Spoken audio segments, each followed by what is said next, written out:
Now please bear in mind that this plane will work as you've seen it if the blade is absolutely parallel to the sole, and it's got to be absolutely parallel to the sole, and that this blade has been also ground square, so you know it can't be canted, or you know, yeah, it can't be canted or on, you know, like on an angle. It's got to be dead square, and it's got to be parallel to the sole. Otherwise, it's not going to do what it's intended to do. The fence here is 90 degrees. This is the left, I think the left hand, no, it says the right, but yeah, this is the right hand's version.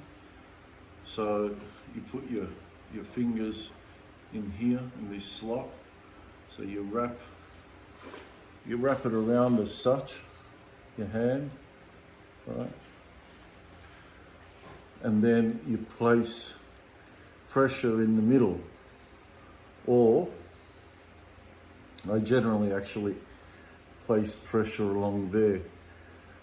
It also depends on where you place the pressure will determine where it cuts. Now, the thing is whether where it will cut outer square. So if you put a lot of pressure here, then the blade is going to focus on cutting on that side there more so than the other, and then you'll get an outer square cut. The other way you can do it is holding it as such, like this, right? So then you're pulling it towards yourself. So you're pulling it towards yourself, and therefore you're sort of equalizing the pressure in a way.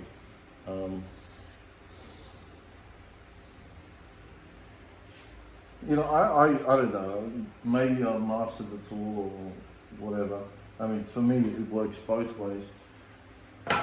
But you can't, you know, pull it all day or, you know, all day long, because eventually you're just going to muck up, and it's not the tool that is going to put the workpiece out of square, it's you. So, you know, the less time you spend planing a board, the longer it's going to remain accurate, if that makes any sense. So these are pretty expensive now. These are pretty expensive to buy. I wish I had bought the other one, just because you can't buy them anymore. And on occasion I did need the other side, you know, to come from the other side. But as long as you can use a hand plane, you don't need this, you know.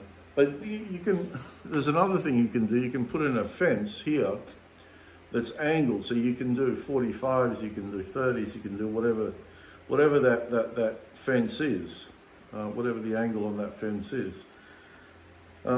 So that's, you know, pretty neat. I know Veritas still sells theirs, but it's definitely not as pretty as this. You know, Lee Nielsen really is the Rolls Royce of tools. It's very unfortunate that he's no longer producing these type of tools. Whether he's going into retirement, or I don't know what's really going on. Only Thomas knows that, and his crew. But it's still very sad to see Lee Nielsen wither away. So the first thing I'm going to do before cutting them to size is I'm going to square one end of the board. Okay. Quick note on the shooting board. I'm in the process of making a new one, but this one's going to be round.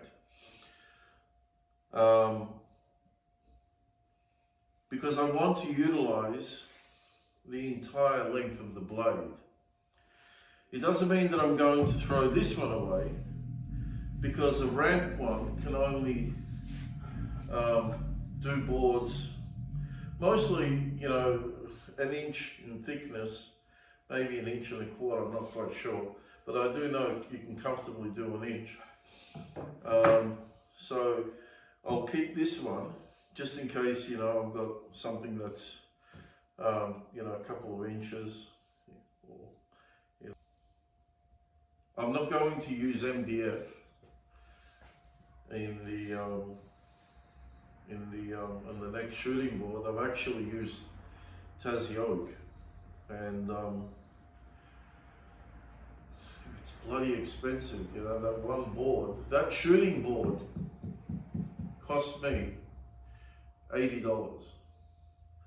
That's how expensive it is, and I don't know, the world's gone mad. So I'm going to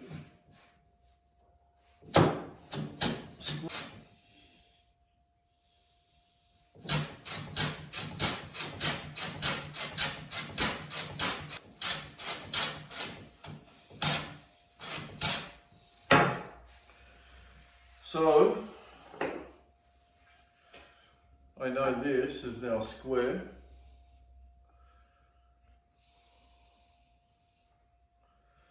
And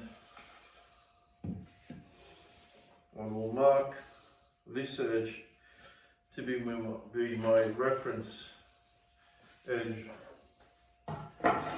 So now I'll just repeat the same on the other boards, and so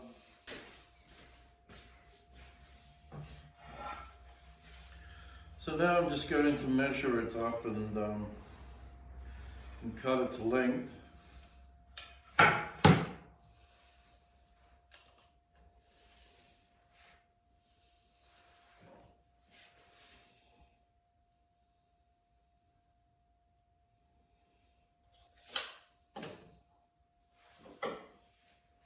So I'm going off the reference surface, or the reference edge, and then I stick the knife into the knife line, or the knife in the cut, and draw, and rinse and repeat, as they say.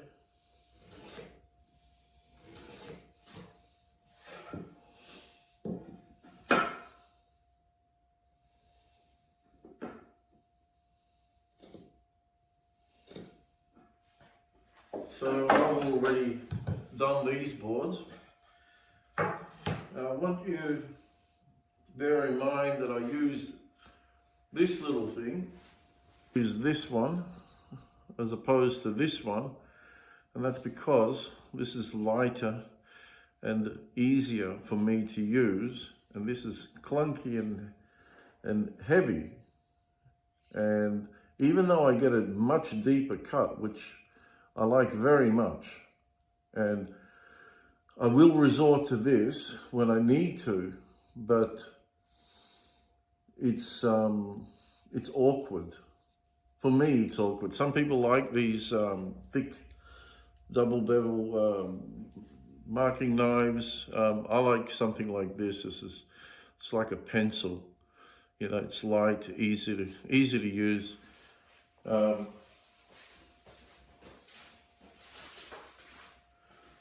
What more can I add to that? So I'll move these out of the way.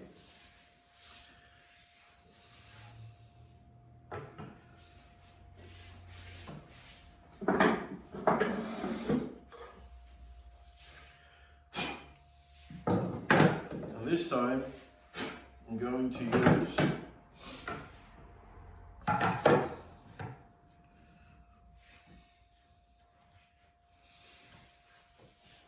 I can use the saw curve. So I'm going to use my back saw for a nice fine cut, and I won't get any spelching on the back. I wonder, I'm not sure, I've never actually tried this before, but I just wonder if this saw curve will work on such a wide piece.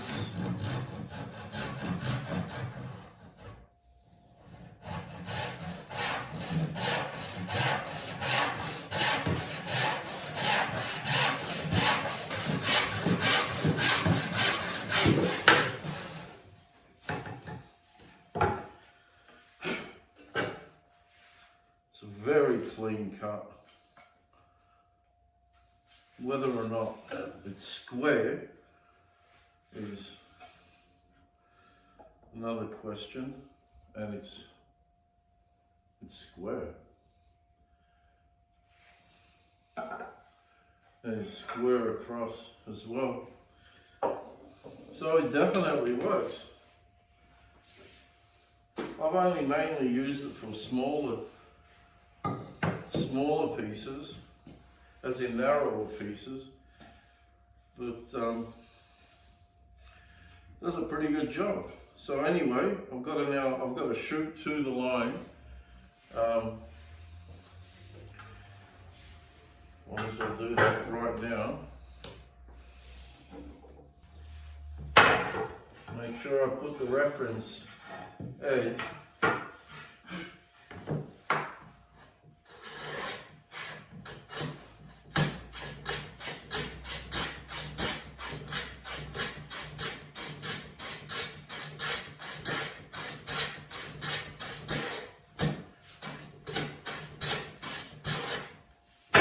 Now, I wish you had seen this, but it may have appeared that I moved, I sawed too far in front of the line, but in actual fact I didn't. What I did was, I was taking very light cuts to reduce the spelching on the back, and I can see I can still go just a little bit more.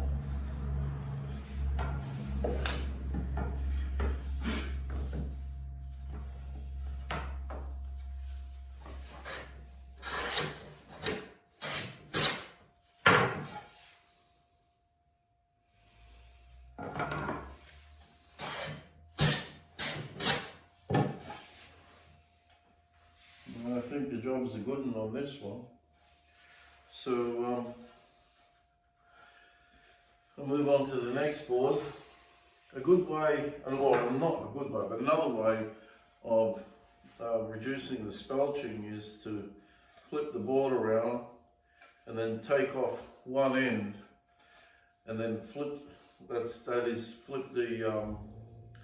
reference side back to the fence of the shooting board, and then you can take heavier cuts without any spelching. So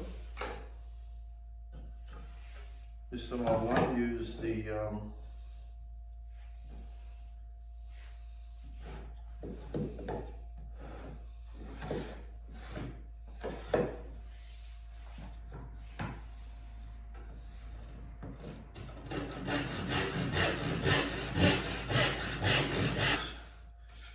this pine is probably the worst pine I've ever worked with.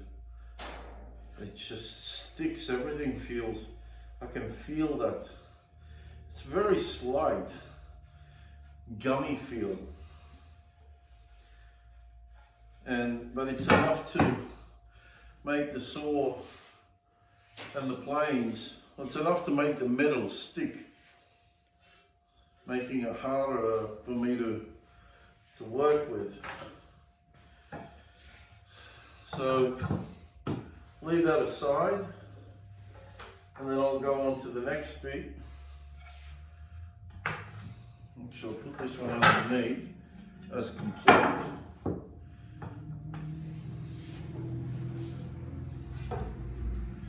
Another way of doing a first class saw cut would be to, let me just move this out of the way, is to make a knife wall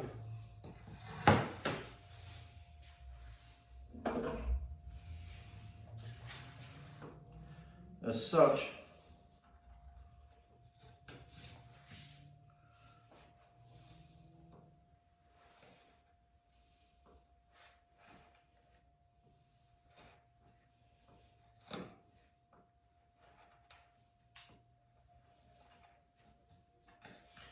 Even chiseling this is pretty hard. So I'm not sure what's going on with this bit of timber, but this is the second time that this has happened to me, buying from the particular lumber yard that I bought it from.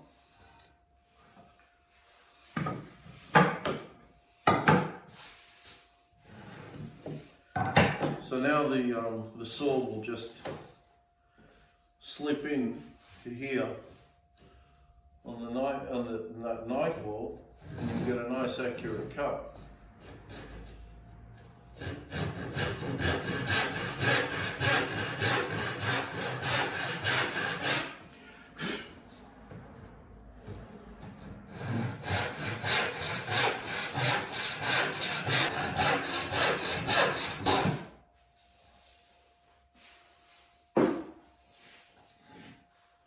Don't rightly know why it's doing that.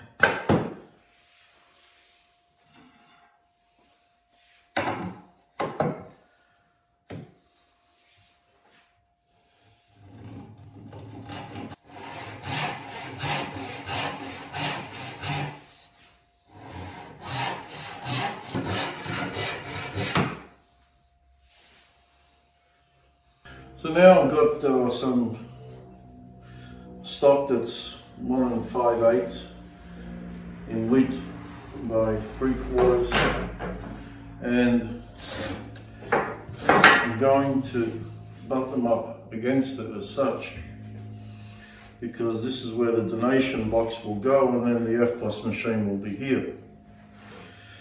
So rather than measuring and cutting this to the exact length that I need, so when that will be flush against the other piece that will be there, I'm going to make this 2 inches longer.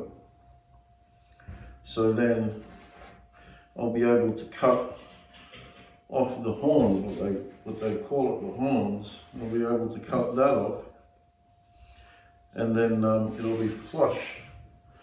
So I know that this is 21.5. Okay, so that means I will need 23.5.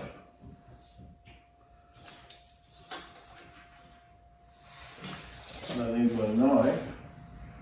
Well, in fact, I don't need the knife. Just use this, the pencil. So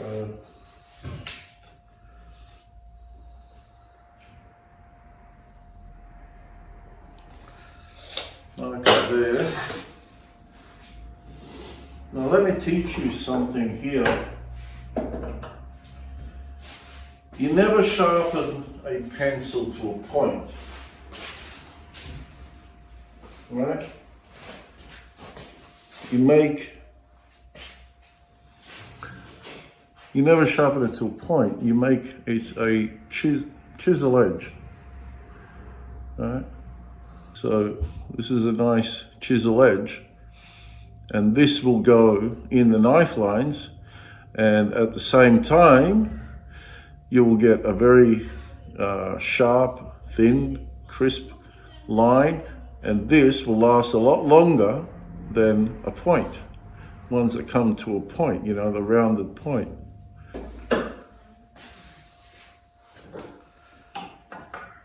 And plus it goes now against the square.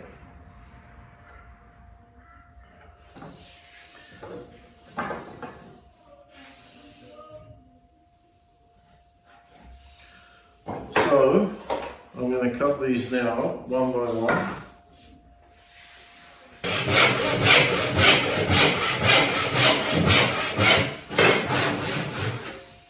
I mean, not that I can't saw accurately, but I don't have to think about it. So you can see now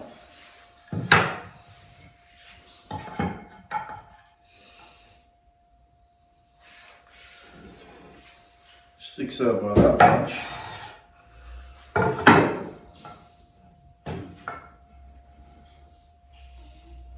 And that's how it's going to go.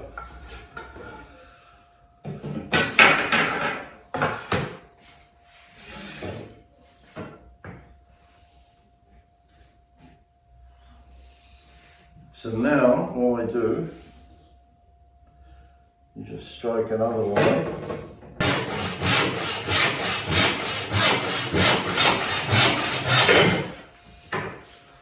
Okay, I've cleaned up one face. Now I've got to clean the other, and I've noticed.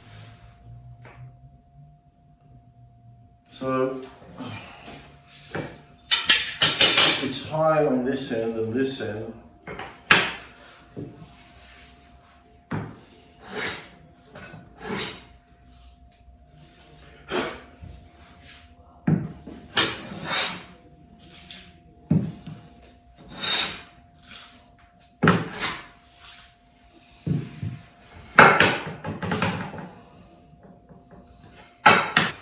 From here,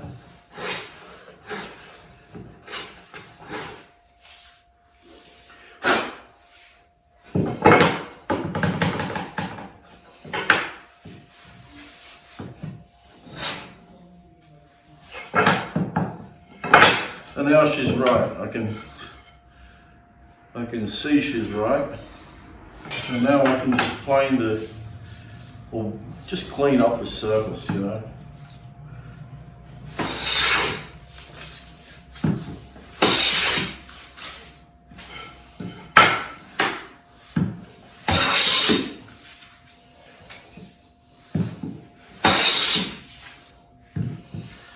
Well, that's done.